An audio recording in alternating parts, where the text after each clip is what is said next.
South Africa, the home of the 2010 World Cup, Nando's, and the expert legal team that took Israel to court. Let's break this down. I'm your host Mohamad, and today let's discuss South Africa and Palestine. That's messed up.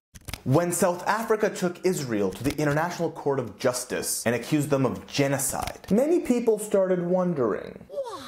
Of all nations, why South Africa? Well, South Africa and Palestine go way back. They both suffered around the same time periods, and both have experienced apartheid. Apartheid? What's that? Well, glad you asked. Apartheid is an Afrikaans word that refers to aparthood, or apartness, or being apart, segregated. Essentially, it is institutionalized racial segregation. This was a policy of political, social, and economic segregation of the non-white majority in the Republic of South Africa. In other words, only white people had full rights. South Africa experienced this from 1948 into the 1990s. That's a long time. Also, before I was born. And key figures that resisted this apartheid include people like Nelson Mandela, who was imprisoned for 27 years.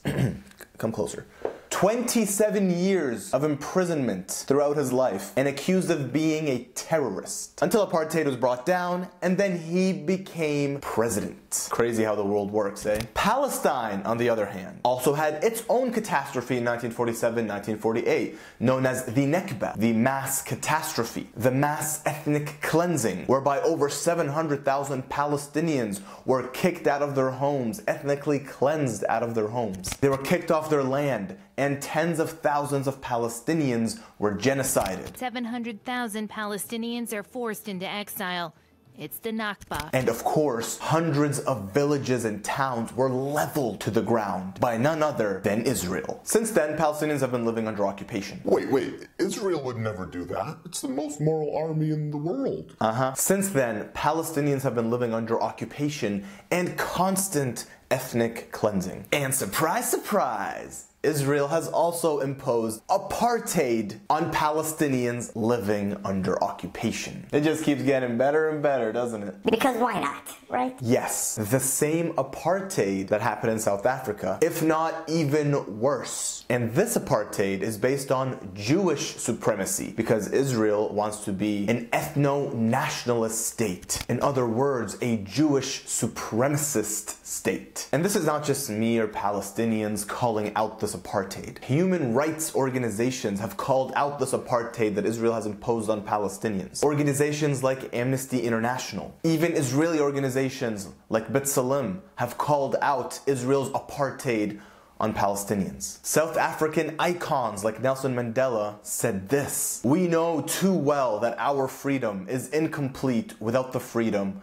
of the Palestinians." Archbishop Desmond Tutu wrote this in 2005. The Israeli government is placed on a pedestal, and to criticize it is to be immediately dubbed anti-Semitic. People are scared in the US to say wrong is wrong because the pro-Israel lobby is powerful, very powerful. Well, so what? For goodness sake, this is God's world. We live in a moral universe. The apartheid government in South Africa was very powerful, but today it no longer exists. Even former United States President Jimmy Carter knew about this. I mean, of course he knew about this. But he even wrote a book about it. The book is called Palestine, Peace, Not Apartheid. And then I think he was called an anti-Semite too. South Africa is not new to racism or oppression. It is also not new to being targeted by Israel. And even though apartheid is technically over in South Africa, till today, the transnational capitalist class still reigns there. And speaking of Israel and South Africa, in 1975, Israel tried to sell nuclear warheads to the apartheid regime in South Africa. Come closer. Israel tried to sell nuclear weapons to an apartheid regime when the whole world was supposed to be boycotting this apartheid regime. They were trying to strengthen this regime, to keep them in power, and of course, make some money off of it. Anyways, great business deal. The world was boycotting the apartheid regime, and Israel Israel was trying to profit off of it. It's just a few nukes, guys, come on. Oh, by the way, they were selling them in 3 sizes. Yes, they literally offered it to them in various sizes.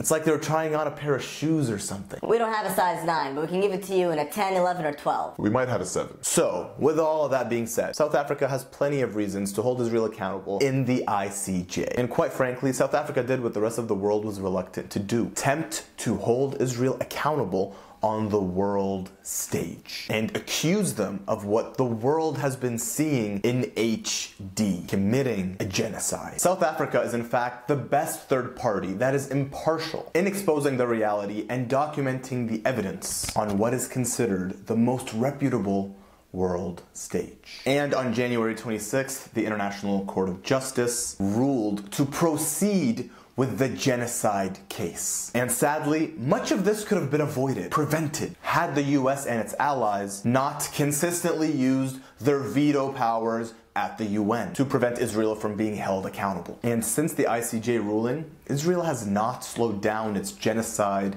its ethnic cleansing, or its starvation of Palestinians. And that is messed up.